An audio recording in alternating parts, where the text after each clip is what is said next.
Hey guys, so editing Julie here. It is late at night. I am lurking around like a Victorian child holding a candlestick. I just watched over this video and realized there's no intro. I am just kind of touching on topics and things that I've been working through, dealing with as of late. It's the holidays, so I feel like it's possible that someone out there might be able to relate. Being the only Christian in your family or circle of old hometown friends who are maybe dealing with substance or addiction, going through a dark night of the soul is something that I think I've been going through, and just some tips that have kind of helped me claw my way out of that and find myself back in the presence of God, thankfully. Missing New York City randomly, kind of going through that, delving into that a little bit. So yeah, if you resonate with any of that, feel free to stick around. So trying to find inspiration again while adapting to new surroundings, a new state, a new house, a new kind of way of life. I was really on cloud nine when I first moved in, just adapting to that peace and space and solitude. And then a month in, I went back home for Thanksgiving to visit my family and my friends, and it really threw me for a loop. I mean, all of my closest family and friends are secular. They're not Christians. My family does have a background in Catholicism, but they have not been practicing for decades now. So I was kind of concerned about that. I wasn't sure how that was going to go, especially with how passionate I am about, God and Christ and Christianity. And that's why I do this, because I need to put it somewhere. And I hope that it's helping maybe you out there watching this, who maybe you can resonate or relate. I don't really know. So I was kind of mentally preparing myself for that, and with my family it was more or less fine. Actually, something kind of amazing happened. My grandparents told me this amazing story of when they were in Rome, and they were in Vatican City, and this woman came up to them and said, "Would you like to go to a mass that is being done," I think that's how you'd say it, by Pope John Paul II? And they were like, "Yeah." So they went, and right before that, my grandma had bought this rosary. She bought 2 rosaries, and one of them she gave to her mother, who has passed on now, but I really feel like is interceding. I really feel like is praying for my conversion, because I just started to get this really strong feeling that someone in my recent ancestry was devoutly Catholic and is praying for my conversion. And come to find out, yeah, my great-grandmother, her name was Estelle, was incredibly faithful her entire life. And she has the other matching rosary to the one that my grandma gave me, which was in the presence of Saint Pope John Paul II. My grandpa, who's Jewish, by the way, he said, honestly, anybody would have felt something in that mass. When he came in, the applause was just like thunder. And they were taking pictures, around Rome. But you're not supposed to take pictures inside the church, never mind during the mass. But my grandpa, being him, he tried to snap a few shots because it's like a historical, amazing moment. And they got the film developed. This was in the 80s, by the way. And every single picture they took that day, before and after, came out perfectly fine. But the photos they took inside the church and during the mass came out black. So I just thought that was crazy. So I had no idea that they experienced something like that. I gave my mom a Miraculous Medal. She started wearing it immediately. It kind of came in handy for us later during the trip. And I gave one to my grandma, and I gave one to my best friend as well, who was kind of in a bad way. And so I spent the last night of my trip with her, and it made me really sad, honestly. But before I get to that, I just experienced a lot of synchronicities on this trip. For example, I'd given my mom the Miraculous Medal. We were coming back from my grandparents' house. Her car started to have issues, and she started to realize that her brakes weren't working. And we're driving back to the town she lives in. It's Black Friday. There's a lot of people on the road. So instead of panicking, which I'm a little bit of a scaredy cat when it comes to cars and driving, hence why I don't currently drive, which I'm working on, but that is a big part of it. And so instead of panicking, I start praying the Hail Mary. I start praying the Hail Mary in my head. And thankfully, we are able to pull off into a nearby plaza and wait for AAA. And while we're waiting, there was one place in the plaza open. It was a pizza shop. And we go in, and who is pictured there above the counter? It's Mary. I was like, okay, hello, Mary. I thought that was interesting. And then as I was waiting to board my flight on the last day, I'm in the airport. I got to the airport very early, and I had a lot of time to just kind of hang out and read, which I kind of liked. I forgot that I kind of like airports, and I kind of like flying, even though it feels unnatural and kind of scary to be up in the air like that. But there's something interesting about the airport. Everybody's there kind of trying to do the same thing, all these different lives. There's something interesting about airports. I forgot how much I like to kind of observe and take it in. So I was reading Story of a Soul by Saint Therese, which I feel like has been kind of following me and hunting me down a little bit ever since my initial conversion, honestly. But a few days before I left for my trip, I was praying the rosary and I was hearing in my head a story of a soul, a story of a soul. So I was like, okay, I need to get that book and bring it with me. So I'm at the airport, I'm reading a story of a soul. I'm on page 23, which I was born on the 23rd. Throughout my whole life, I've always considered 23 to be my lucky number. I don't really believe in that anymore, but I still kind of get happy when I catch something that says 23. So I'm on page 23, and of course, at this very moment, a woman comes over the intercom and she's announcing, now boarding the flight to Rome. I was like, all right. So anyway, I just had a lot of interesting little synchronicities, not to mention, and I feel like I should show you this, but I'm kind of comfortable right now. I'll put some clips here. Of course, on the container of this rosary, who is mentioned on the container of this rosary? Saint Therese. I was like, what does she even have to do with this? So I was just like, okay, this is crazy. And I can't even tell you how powerful that rosary feels to me, to the point where I haven't even prayed with it yet, and I don't even know if I will. It feels like a historical artifact to me. It feels like an heirloom. It feels really powerful. So when I was coming back, I felt so grateful to have that. It made, like, obviously seeing my family was the best part, seeing my friends, but that rosary, having that rosary, just, yeah. So I was flying out of Newark. And if you're familiar with that area, it's very close to New York City. It's a night flight, and we're flying away from the New York City skyline.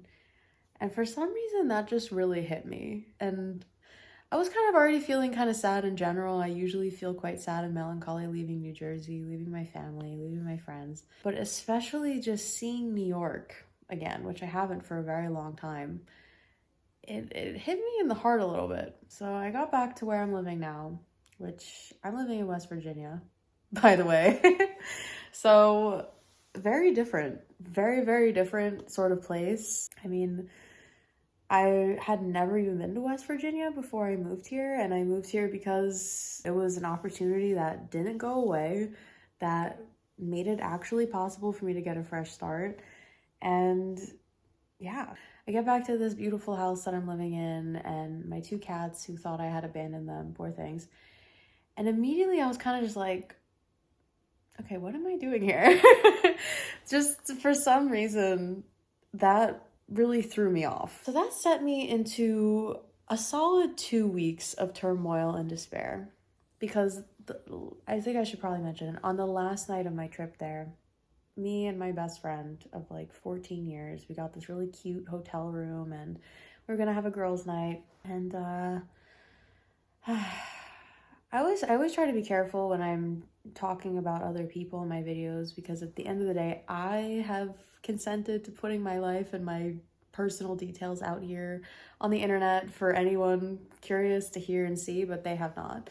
So I'm trying to be kind of gentle with this, but it's important. I think it's relevant. So come to find out, my best friend, she was kind of in a bad way with substances and with addiction. So just being in the presence of that, being in the presence of that substance, which I also used to do and haven't done for years now, praise God. And just being in the presence of, you know, that was not even the only substance that she's kind of dealing with at this point. So it was hard for me to experience it in the flesh, in real time, just how different of a place we are both in at this point, just mentally and in life. And it's not like she's doing bad, she's functional, but it was hard. So anyway, she ends up kind of bringing that into the room, and you know, otherwise everything is kind of normal and we're talking and I'm trying to just enjoy my time with her, but obviously that was pretty challenging. And it ended up being challenging after the fact, days, weeks later, because I had come to kind of realize that the devil is very much present when substances are present, when people are altering their state of being. It's inherently the devil's domain, because in the Bible, we are called to stay sober and alert, because the devil is always prowling around like a lion looking for somebody to devour. So I just wanted to let her do whatever she felt like she needed or wanted to do, because I wanted her to be able to be open with me. I'd been there in the past with this very same substance. I never was addicted to it. And I think that was a part of the reason why I left feeling really sad about this situation and really almost a little bit guilty. It took me a few days to kind of figure out why I was so distressed about this. I grew up with two parents who dealt with addiction and substance abuse. So it's like a little bit of a sensitive thing for me, but I'm also so used to it. And for some reason, I attract people who are addicts, who were addicts. I attract this sort of person. I don't know why.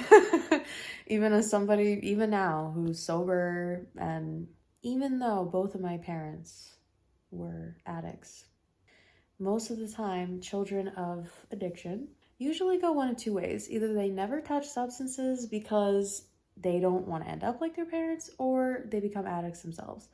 I was a weird case where, for whatever reason, I was able to pick things up and put them down. So I could drink in high school at parties and whatever. I didn't crave it again. I didn't need it again. I could, you know, I've done quite a few drugs in my life. I'm not proud of that, but I've definitely dabbled and I've definitely experimented. And even with things that are highly addictive, I was able to pick them up and put them down. So I do not recommend anybody trying to do that. That's just how things panned out for me. I think deep down, I kind of wanted to understand my parents. I wanted to understand what drove them to do the things that they did. And eventually, along the way, on a kind of hallucinogenic road trip journey, I did end up kind of understanding them and forgiving them.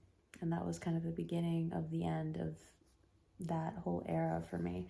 So yeah, I couldn't judge my friend in this moment, nor should I. I didn't want to stop her from doing what she felt like she needed to do, because I didn't want her to feel confined around me. I wanted her to be able to be honest and open, and so I just kind of let her do her thing. But because the substance was in the room, it definitely affected me. So unfortunately, the next day was kind of impacted by that, and that's a part of the reason I just kind of ended up deciding to go to the airport like 6 hours early. And I was feeling very sad about this situation, because although I did not introduce her to that substance directly, I was not the person who got her kind of hooked on it, I guess. I had brought it around her in the past. So I definitely felt really bad about that when I came back, and I was just sent into turmoil and despair for the next 2 weeks. I ended up getting very, very sick also. Like, sicker than I've been in years, probably since COVID. And that was very harrowing, like the type of sick where you can't swallow without it hurting. You can't move. You can't, like, maybe it was like a flu. I'm not really sure. So I ended up getting really sick, and I started to feel, because I was sick also, I was just kind of watching stuff on YouTube and coming across creators who were funny, and their videos were funny and like kind of helping me forget how much pain I was in, but they, were secular, and some of their content kind of made fun of Christianity, or they, had grown up Christian and they kind of drifted away from it. So slowly over this course of a week or two, I started feeling myself just drifting from God, or Him kind of drifting from me. And I really felt like I was dealing with some kind of, I didn't know what to call it then. Now I would say it was a kind of a dark night of the soul situation, where there was just this sudden spiritual dryness that St. John of the Cross does describe in the book. But I didn't know that's what it was. In fact, when I was in the New Age and I was in the occult and whatever, I used to say the dark night of the soul. And that's something that New Agers do say, but they mean it in a different way. They don't mean it like how it's originally, where it comes from, which is a Christian Catholic belief, or perspective rather. So I didn't even really know what the dark night of the soul meant. I've been saying that phrase for years, and I only just now have realized where it comes from. But anyway, yeah, I was experiencing that. I was really sick. I was just kind of trying to distract myself from being sick. And then I just started feeling like it was hard to pray. I was feeling like it was hard to connect with God. And that's just such a painful feeling once you have experienced just the joy and the peace that God's presence brings us. When you have experienced that, it's gut-wrenching when that's suddenly absent, versus before that you don't miss what you've never had, so you don't necessarily have a frame of reference for that. But after, wow. So I started to be like, just really going down a spiral of depression and wondering why I was here and why God placed me here, in this random state where I don't really know anybody. I'm not close to my family or friends, and it's hard for me to kind of do things around here. It's a little bit easier than where I was before, but I've always felt a little bit weird in the suburbs. I've always felt weirdly more psychologically comfortable, either in just the middle of like pulsing, energetic Manhattan, or out in the full-on rural countryside where there's like barely cell service. Like anything in between feels a little bit weird for me for some reason. It always has.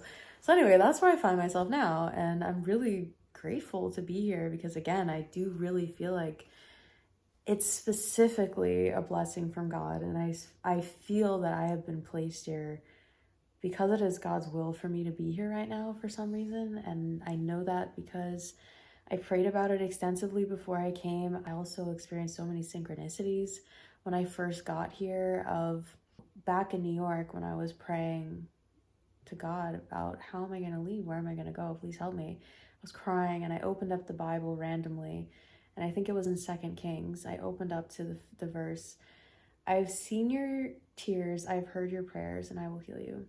So I got to this house months later, 6 months later probably, when I finally mustered up the courage and took the offer. Of course, I found a pile of bookmarks, and what does the first bookmark that I pick up say?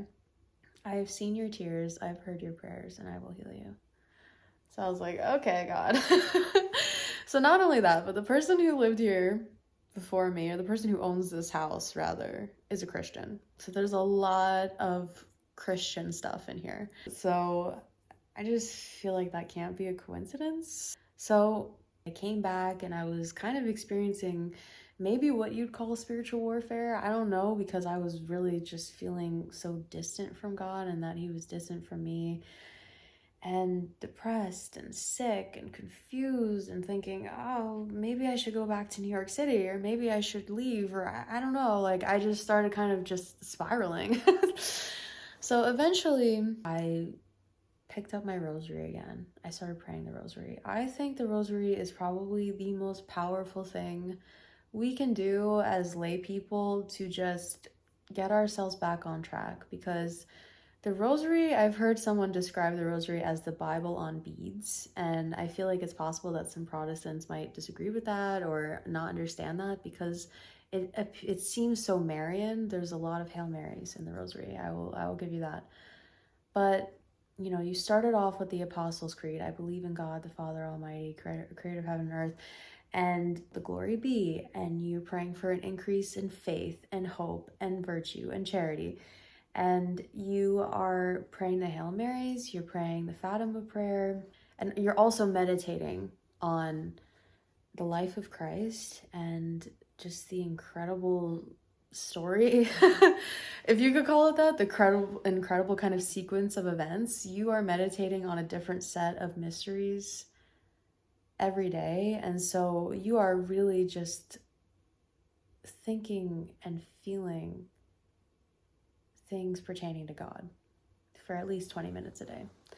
So the rosary is incredibly powerful. Of course, Catholics would say that you're also kind of asking for Mary's intercession, and she is an incredibly powerful intercessor, if you would call it that. I don't have like a deep understanding of that. I just know that when I do pray the rosary, I just feel, my friend actually put it very well the other day, spiritually filtered. I just feel like I've been cleansed.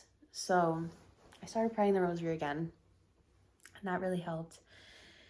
And I started reading the Bible again, and that really helped. And at first, I didn't want to. At first, I had resistance to both of these things. Of course, you know, when you start drifting from God, and also when you might be kind of dealing with darker entities trying to put ideas in your head of maybe it's not even real, and maybe you're making all this up, and all of that, which also St. John of the Cross talks about in the Dark Night of the Soul.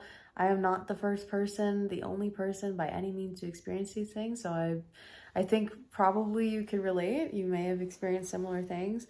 You know, you start doubting, you start drifting, you start kind of just becoming a little bit lukewarm, and it just feels awful in your soul, really. Even if, I don't know, maybe even if you were to fill that now ever-growing void with things of the world, I think once you've had a taste of what it feels like to walk with Christ, to be close to him, never again will you be under any kind of illusion about that. So I was dealing with that, but I was like, you know what?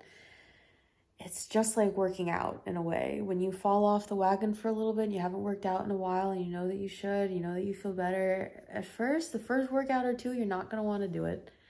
And then once you get back into a rhythm, momentum, you're going to feel kind of inclined to do it naturally. So it's the same thing with the rosary. It's the same thing with reading the Bible. It's the same thing with going to church even. I get kind of like shivers when I talk about this. So anyway, I finally, after two and a half weeks of just sorrow and despair and darkness and spiritual dryness and sickness and everything, I finally started to feel God's presence again. And it literally just, you could feel it in your heart. It's like this warmth and this closeness and this peace. I was so grateful. So yeah, Fulton Sheen describes that as black grace. It's another form of grace when God kind of removes his presence from you so that you can understand just how much we need him, just how much we are really nothing without him. And I think it was Thomas A. Kempis who wrote The Imitation of Christ, who said, "There is nothing that will give you peace like a life striving towards holiness." That's paraphrased, but that's roughly the quote, and I couldn't agree more. There really is nothing else that will give you that kind of peace. The kind of peace where no matter what's happening in your life, deep down in your soul, you have an anchor. You have a strong foundation, like Jesus describes in the parable of the house built on a rock instead of on sand. It's very much like that. So anyway, I finally started experiencing and feeling the presence of God again, and I was just so grateful. And I've been getting back on track ever since. But the thing that has been a little bit weird is that, yep, I've been praying my rosary every day. I've been reading my Bible again every day, twice a day, like Old Testament at night, New Testament during the day, working out, taking walks, trying to just kind of get myself into a healthy, good state of mind for the upcoming new year, and I still have had moments where I find myself thinking about going back to New York. And I never thought I would ever want to go back to New York again. Even just a few weeks ago at Thanksgiving with my family, I was talking to my aunt who I haven't seen in forever, and she was asking me about that. And I was like, oh no, I'm glad to be gone. You know, it's so chaotic, it's so crazy. You know, by the time I left, I was so kind of high strung and anxious because it just, you have to kind of keep your head on a swivel in New York. You have to be very aware of your surroundings, especially as a woman, but really as anybody. And yeah, I was just talking about how much I didn't miss it and how I was glad to be where I am now. And all my family was like, yeah, we're so glad you're not there anymore.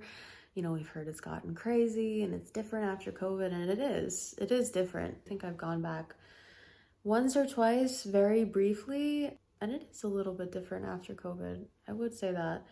Anyway, yeah, I got back here to West Virginia to this beautiful, spacious house that I can actually afford. And just the people here are so nice. They are so incredibly nice, genuinely. And I'm not used to it. Like, as somebody from New Jersey, from New York, I like it, but I have to kind of like work past the instinctual reaction I have to it, which makes me kind of suspicious of them a little bit. Even people in New Jersey are, they're nice when you get to know them, but they're not like Southern nice. You know what I mean? I was really looking forward to being in this situation before I left upstate New York, being like, okay, it's just gonna be me and God in the beginning. And I was excited about that, not really realizing that even that, as much of a blessing as that is, would be hard too, in its own way, in a lot of different ways. So I feel like when you're living on your own,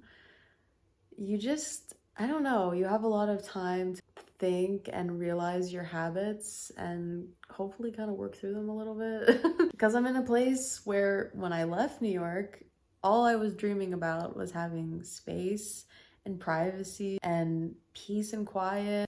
Here I am in that very situation, thinking about, well, now I feel like I kind of miss the walkability of New York City and the convenience and just being able to kind of leave my apartment. And by the end there, I was living a 10-minute walk from Central Park and on the same block as a Catholic church, which is just really bothering me every time I think about it. I know I can't go back and change anything, but what I would give to be in like 2-minute walking distance to a church right now.